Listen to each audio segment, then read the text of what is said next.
ሆነሽ መገጥመሽ ሰዎች መጥተዋል። የዝና ሰዎች በጣም ችግር ተፈጥሯል። ሞገስ ተሰርቷል። ሞገስ ጠበቃውን ገሎታል። ይኸው ሞገስ ጠበቃውን ሲገል የሚያሳይ ቪዲዮ ዝና ልኮልኛል። ይኸው ጠበቃውን ሄደ መሳሪያ ደቀንክበት። ከዚያ እሱ ሊይዝ ሲመጣ ጥይቱ ባርቆ ይሄ እንዴት ወጥመድ ሊሆን የሚችለው አጋጣሚ ነው። ሰብስቦ እያለቀሰ ሚስትና ልጆቹ ደምንባ እያለቀሱ እያየው ለምንድን ነው መርማሪው ጋር ደውዬ ማረጋግጠው? ከዚህ በላይ ማስረጃ አለ? በቃ እቺ ሴትዮ መቼም አትተውንም አይደል? መቼም ከህይወታችን አትወጣም አይደል? ማለት ነው። በቃ እሷ ክፉ የሆነ ነገር ላይ ባጠቃላይ አጠፋ ማለት ነው። አሁን ወዴት እንደምንሄድ ምን እንደምናደርግ ጨንቆን ቁጭ ብለናል። ምንም አይነት ገንዘብ የለም። ይኸውልህ አሁን መረጋጋት ነው ያለብህ። እኔ ገንዘብና የምታርፉበትን ቦታ አመቻቻለሁ። አመሰግናለሁ መድብል። አንተ ሁልጊዜም በችግራችን ጊዜ ትደርስልናለህ። ሞገስና ሉላ በጣም በከባድ አጣብቂኝ ውስጥ ይገኛሉ። ብሩክና መድብልም እንግዲህ አይዟችሁ ከጎናችሁ ነን ምንም አታስብ እያሉት ነው። በተለይ ሞገስ እንግዲህ እንደምታውቁት ለነ ብሩክና ለነ መድብል በቃ ቀኝ እጃቸው ማለት ነው። ሞገስ በመጀመሪያ ላይ ድሮ በፊት ላይ በጣም ይፈራ ነበር። በጣም የሚፈራ የሚሸሽ በቃ ማለት ነገሮችን በቃ አርቆ የሚሸሽ ነበር። ሲቀጥል ደግሞ መሸሽን ብቻ ሳይሆን በጣም ነበር የሚፈራው። ስሬስ ነገር ነበር የሚፈራው። አሁን ግን በቃ መድብል በጣም ጀግና ጎበዝ ሆኗል። በተለይ ብሩክን እንግዲህ እንትን ብሎ በነበረበት ሰዓት ላይ እሱን ካዳኑበት ሰዓት ጀምሮ በሚገርም ሁኔታ እንግዲህ በጣም በኃይለኛው እንትን እያለ ነው የሚገኘው፣ እያዳን ነው ማለት ነው። እንግዲህ አንድ ላይ ሆኖ በእርግጠኝነት ከዝናን አሁን ለመፋለል በጣም ሰፊና ጊዜ ያላቸው ሆኖ እንግዲህ የሁሉ ሴራ የሆነው እነ ሞገስም እዚህ ውስጥ የገቡት በዝና ሴራ ነው ማለት ነው። ግን ይሄን ሴራ እንዲሰራው ደግሞ ዋናዋ ተዋናኝቱ ማህሌት ናት። ስለዚህ አሁን ይሄን ነገር እንዴት አድርገው ነገሮችን መፍታትና ማቸነፍ እንዳለባቸው ይሄ ማለት ስትራቴጂ ማውጣት አለባቸው ማለት ነው። የመጀመሪያው ከዝና ላይ ይሄንን ቪዲዮ ማውጣት ማጥፋት አለባቸው። በተለይ ይሄንን የዝና ስልክ በቃ መሰረቅ አለበት ወይ ደግሞ ታግቶ መቀማት አለበት። የመጀመሪያው ይሄ ነው። ከዛ ሁለተኛው ማህሌት መያዝ አለበት። አሁን ይሄን ሁሉ ያደረገቻቸው እንግዲህ ያለበትን ሰፈር ጠቁማ ተከታትላ በቃ ብዙ ነገሮችን አድርጋ እንግዲህ ከቤት አስወጥቶ ዱር እንኳን የጣላትን ለዝና ጋር ሄዳ ተናግራ እሷ ነች ሁሉ ያደረገቻቸው። ስለዚህ እዚህ ጋር በቃ የመጀመሪያው ዝና ነው። የመጀመሪያው የዝና ስልክ መያዝ አለበት በቃ የመጀመሪያው። ከዛ መቀጠል ደግሞ ማህሌት አንደኛ ከዝናም ጋር አንዳንድ ነገሮች እንድታወራ በቃ ወደ እነሱ አንጥተው መልሰው ሌላ ስትራቴጂ ማሰራት አለባቸው። ካልሆነ በጣም ከባድ ነው የሚሆነው ማለት ነው። ሞገስ ማለት ሪስክ አለው ገብታችኋል አይደለ? ስለዚህ ይሄ ነገር በዚህ ነው መቀጠል ያለበት። አለበለዚያ ሞገስ በጣም ከባድ አደጋ ውስጥ ነው ያለው አሁን ሞገስና ሉላ ማለት ነው። አሁን ዝና እንግዲህ የሆነ ያለው በዚህ ቪዲዮ አስፈራርቶ ሉላን ወደሱ ለመውሰድና ከዛ በኋላ መበቀል እንፈልገው።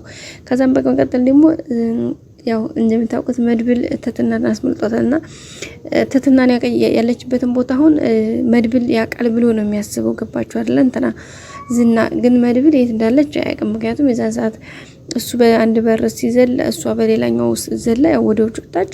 እሷ ሄደችው ያስጠጓት እና አብርሽና ሌሎች ልጆች ጋር ነው እንጂ እነ መድብል ጋር አልተገናኘችም። በዛ ላይ ደግሞ ስልክ ምንም ስላልያዘች እንትን አላለችም ማለት ነው። ምንም ግንኙነት የላቸውም። ስለዚህ አሁን መድብል ግን የሚያስበው ማነው ዝና ከነ መድብል ጋር እንደሚታወቁና መድብልና ሲጀመር መድብል ሉላ ይቅርታ ትትና ያለችበትን የሚያውቅ አድርጎ ነው የሚያስበው። በነገራችን ላይ የትትናም ጉዳይ ያለቀ ጉዳይ ነው። ምክንያቱም ካሌሞን እንግዲህ እንደሰማችሁት ለዝና ደውሎ ካሁን በኋላ ምንም አገልግሎት ላይ አትውልም ልጅቱ ማለት ለሰውየው አታጋድድም፣ ግን ደግሞ ልጅቱ ታስፈልገናለች ብሎ ነው ያለው። ምክንያቱም ለዛኛው ሰውዬ ባትሆን እንኳን አሪፍ ብር አሁንም ሌላ ሰው ታመጣለች። ስለዚህ ልጅቷን እንፈልጋታለንና ልጅቷ መራቅና መጥፋት የለባትም በማለት ነው እንግዲህ አስጠንቅቆ የነገረው። ዝና እንግዲህ እሱን ነገር ተጠቅሞ አሁን ይሄን ቪዲዮ አስቀድሞ ለመድብል የላከለት እንግዲህ ያንን ነገር እንትን ለማለት ነው። ገባችሁ አይደለ? እንደዛ ነገሮችን በዛ መልኩ ወደ ራሱ ለማምጣት ስለፈለገ ነው። ግን አይሳካለትም። አንደኛ መድብል ነገሮችን ባስተውሎ የሚያይ ሰው ነው። እርምጃ መውሰድ ካለበት ኤቭሪቲንግ በራሱ እንትን የሚሄድ ሰው ነው። ከዛ ሲቀጥር ደግሞ ሞገስ ነገሮች ላይ ለእርምጃ አይቸኩልም እንጂ ነገሮችን አርቆና በጥንቃቄ የሚያይ ሰው ነው። ስለዚህ ያ ደግሞ በጣም ሀሪፍ እንትን ነው ማለት ነው ቤተሰቦቻችን። ሶ እንግዲህ አንድ አጠቃላይ አሁን ላይ ከዝና ጋር በጣም በትልቁ የሚፋለሙበት ጊዜ ነው። ዝና እንግዲህ በአጭር ጊዜ ወዲ የሚወድቅበትና እነ ሞገስና ሉላ ይሄ ከዚህ ሁሉ ስቃይና መከራ ወጥተው ወደ ራሳቸው ህይወት በቃ ራሳቸውን ሆነው በቃ ራሳቸውን ሆነው እንትን የሚኖርበትን ህይወት እውነት ነው በጣም እየናፈኩ ነው። ምክንያቱም በጣም ስቃይ በዝቶባቸዋል። እንደምታውቁት ሉላ ከ10 አመት በኋላ እንግዲህ ለፍቅሯ ለምትወደው ለሞገስ እሱን ላለማስገደል ብላ ከዝና ቤት ገብታ እንግዲህ 10 አመታትን በስቃይ ያሳለፈች ሴት ነች። ከዛም ደግሞ ከሱ ጋር ከተገናኙ በኋላ እግዚአብሔር ፈቃዱ ሆኖ ከተገናኙ በኋላ ይሄው እስካሁን ድረስ በሽሽትና በእንትን በቃ እስካሁን ድረስ እነሱ ይሸሻሉ፣ እሱ ይከተላል፣ ይሸሻሉ፣ ይከተላል። አሁን ጠፋን ብለው ማለት አሁን በቃ አረፍን ብለው ሳይጨርሱ መልሶ ሌላ ችግር ይመጣል። አሁን ሲሉ አንድ ችግር ይመጣል። ስለዚህ ነገሮች እየተባባሰ በጣም ከባድ ሆኗል ማለት ነው። ስለዚህ አሁን ላይ እንግዲህ አዲስ ነገር እንደሚፈጠር ተስፋ እናደርጋለን። ሌላው እንግዲህ ማህሌት ያው ጎዳና አንዲት ሴት አዳሪ እንግዲህ ጓደኛ አግኝታለች መቼስ አሁን እሷ ደግሞ ለእንድር ስትላት ተከትላ ሄደች ማለት ነው። እዛ ሚዲያ ወይ ለማቃጠር ነው ወይ የሆነ ነገር ታደርግ ነው እንጂ አሁን ምትር ደግሞ እንደሷ የሆነች አንዲ ተንካሲስ ጓደኛ አገኝታለች። ደግሞ ተከትላት እንደ ዋህ ነገር ነች እንደ እንድር ስለሽ አብሬት ይችላልሽ እንደ ያለቻት ማን ነው እሷ ራሱ ታዝባት በአንድ ደቂቃ እና በቃ እንግዲህ ማለት ያው ዘው ጎዳና ያደረች ደግሞ ለነሞገስን ጠቁማ ማስያዟ አሁን እቺ ሰው ናት። ሰው ጠልቶኝ ምናምን እያለች ራሷን እኮ ተወቅሳለች። ግን ደግሞ ከምትሰራው ስራ ግን ወደ ኋላ ማለት አልቻለችም። በጣም ነው የሚገርመው። ሌላው እንግዲህ መድብልና ምሳሌ ባቃጠሩት ቅጥሪያ እንግዲህ ቅድስቴን አቃጥለው አናደዋት እንግዲህ አስለቅሷት አስጮኋት ነው የምላችሁ ጋይስ። ፍቅር እንዲህ ነው እናቴ። እንግዲህ ብሩክን የሆነች አንዲት መምህር ጠበሰችው ወይም ደግሞ ሰላም በሉልኝ ትላለች